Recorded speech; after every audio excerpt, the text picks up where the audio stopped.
Hey guys, thank you for watching.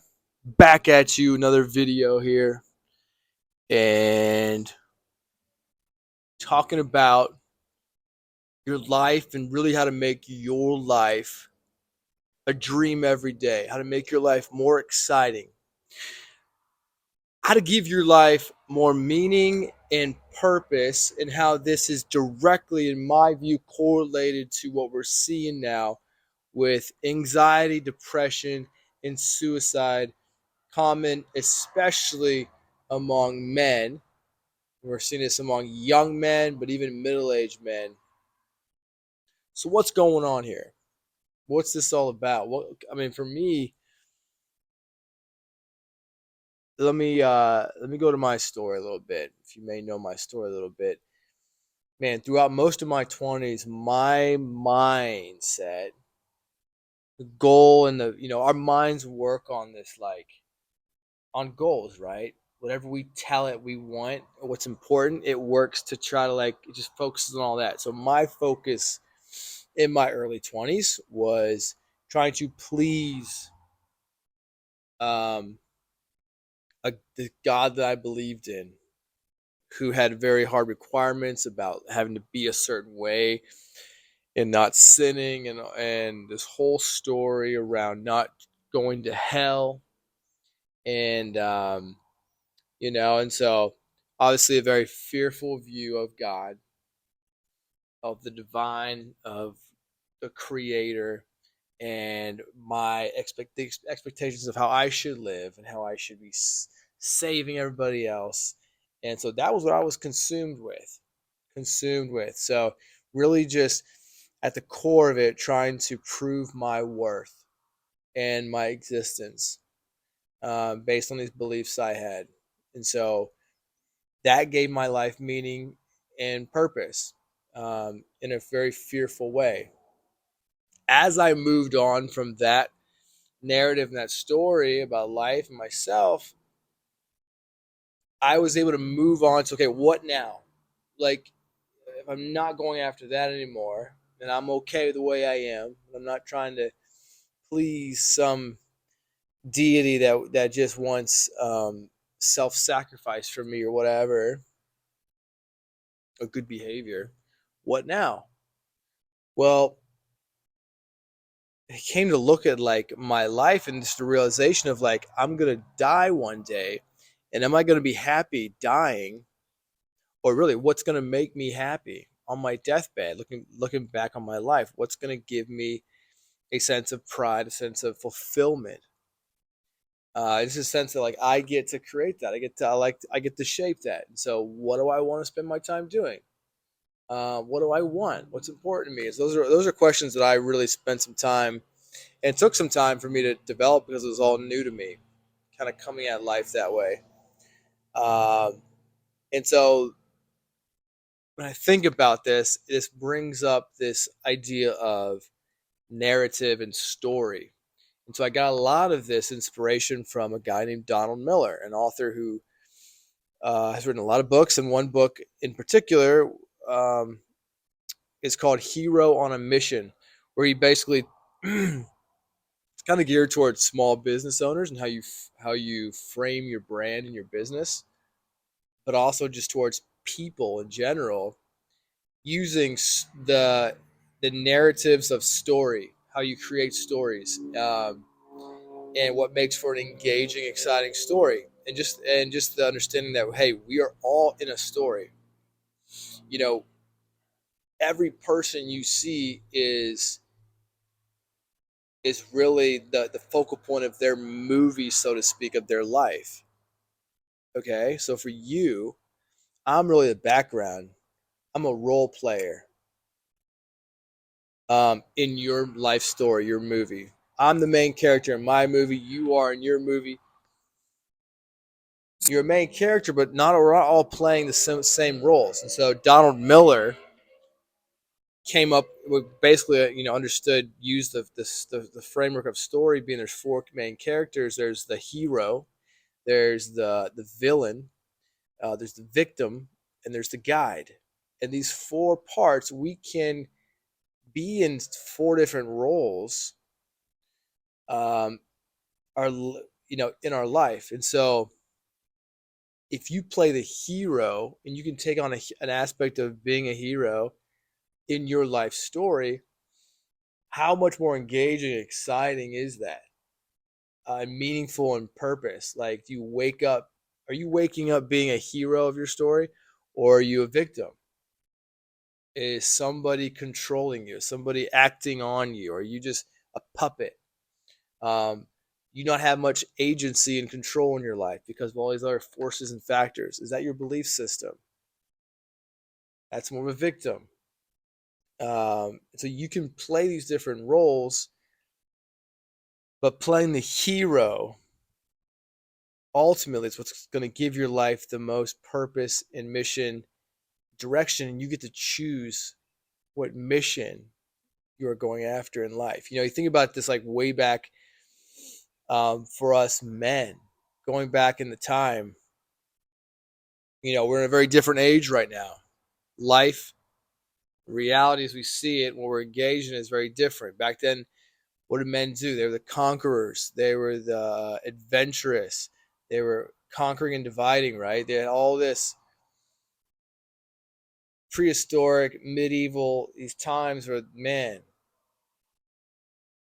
what was important was setting up your kingdom, fighting off enemies, conquering new lands, right? This was the time that we were in. We're in a different time right now, but that energy, that drive is still there within us, and especially men. So for us to live a life that's has no direction, no meaning, no goal, is just going to put you in a place of depression and meaninglessness. And you see this a lot with celebrities. Get so much of these things out there right away, and popularity and fame, and life loses some meaning. Or even someone who's born, called a trust fund baby, or someone who's been given so much money up front just through by doing nothing, but just by being born. Um, and just how much, we all know, maybe someone who's grown up in that situation. Are they excited about living their life? They will be if they can find a direction for their life. They can take whatever they have and use it to keep pursuing something. But if not, it doesn't help them at all. You see this in the royal family. You see this in all these different aspects. People don't. If you don't get direction, if you don't get a goal, if you don't put yourself in a story where you're a hero on a mission, so to speak, going after something, your life is going to suffer. Your mental health is going to suffer. Your physical health is going to suffer. And um, and we're seeing this so much right now. Even with this recent young golfer has passed away. You can be on top of the world, so to speak, and have a lot of stuff. But if what you're doing in your mind, in your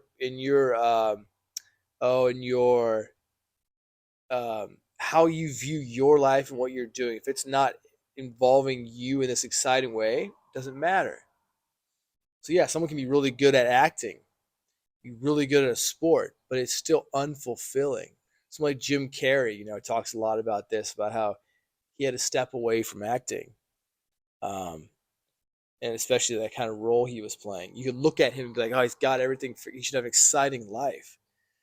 But when it's why you're doing what you're doing, it's how you got there, and how you perceive it, which makes all the difference. And so, um, it's how our minds work. We have this drive to create. We have this drive to go after and discover, to explore, to experience. And when that is squashed, when that is suppressed, that energy gets turned in on us, and mental health suffers. This is anxiety, depression, OCD, things I experienced in my 20s. Okay, and I've come out of this. Like, this is what I'm speaking from. I'm speaking from this experience. Now, my goal, my mission was towards trying to prove myself to a God that I believed in, okay? And that drove me, that shaped my whole behavior and my whole experience. And so um, that gave me a lot of anxiety.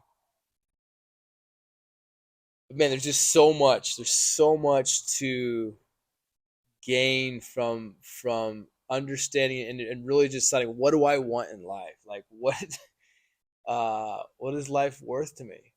What is my life worth to me? At the end of your life, what will you be most proud about? What will you have regrets about your life? Yeah, maybe some regrets, maybe not, but you get to shape and create so much of here until then. And it starts with, so here's a thing. So I kind of base a lot of, I've learned a lot based on this scale or map of human consciousness, which was created by David Hawkins using muscle testing. And this essentially is a range of emotions going from the lowest frequency of like apathy, sadness, to shame and guilt and fear, desire, anger, courage, right? As you move up in frequency, higher frequencies, you become lighter and less dense. Okay, these lower frequencies and lower, heavier emotions are heavier.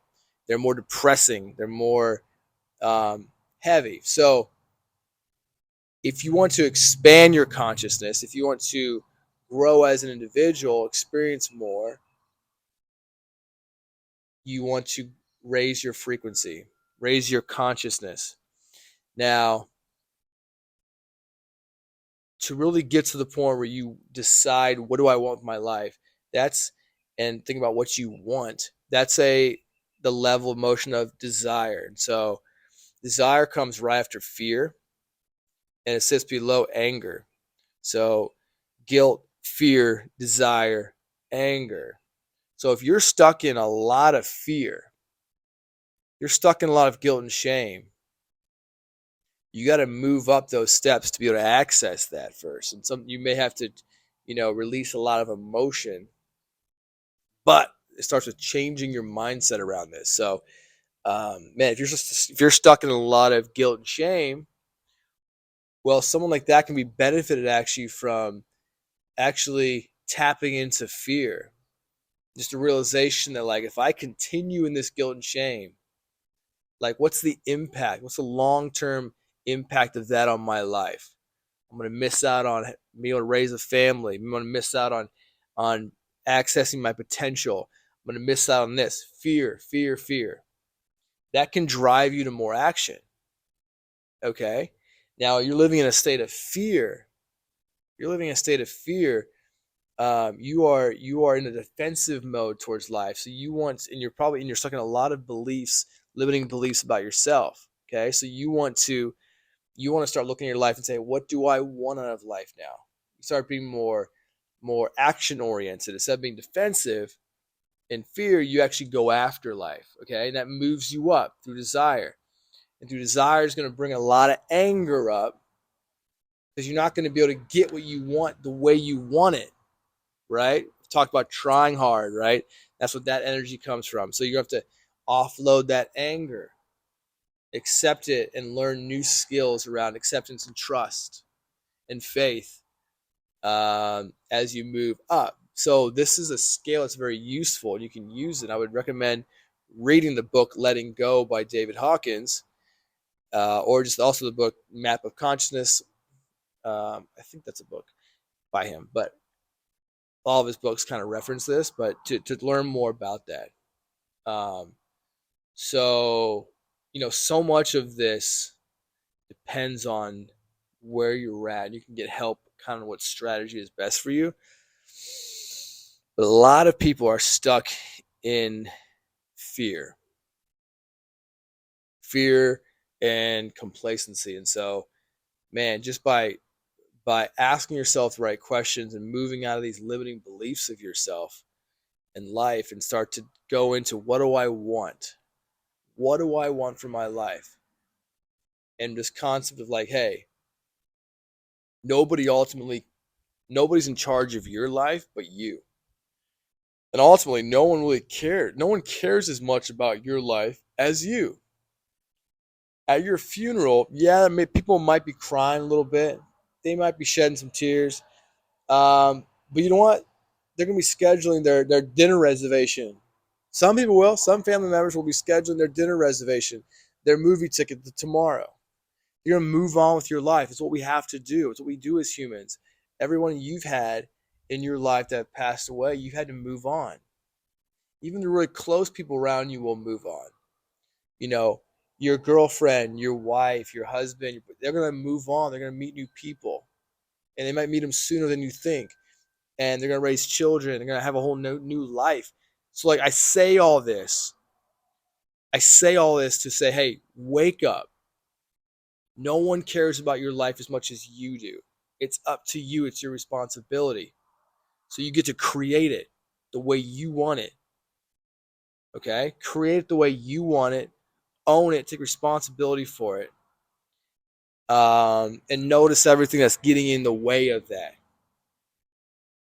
All right? Tap into your true potential of that warrior part of you that's going out and conquering, discovering, exploring, experiencing. What can you do in your life to have more, to experience more? I hope this helped.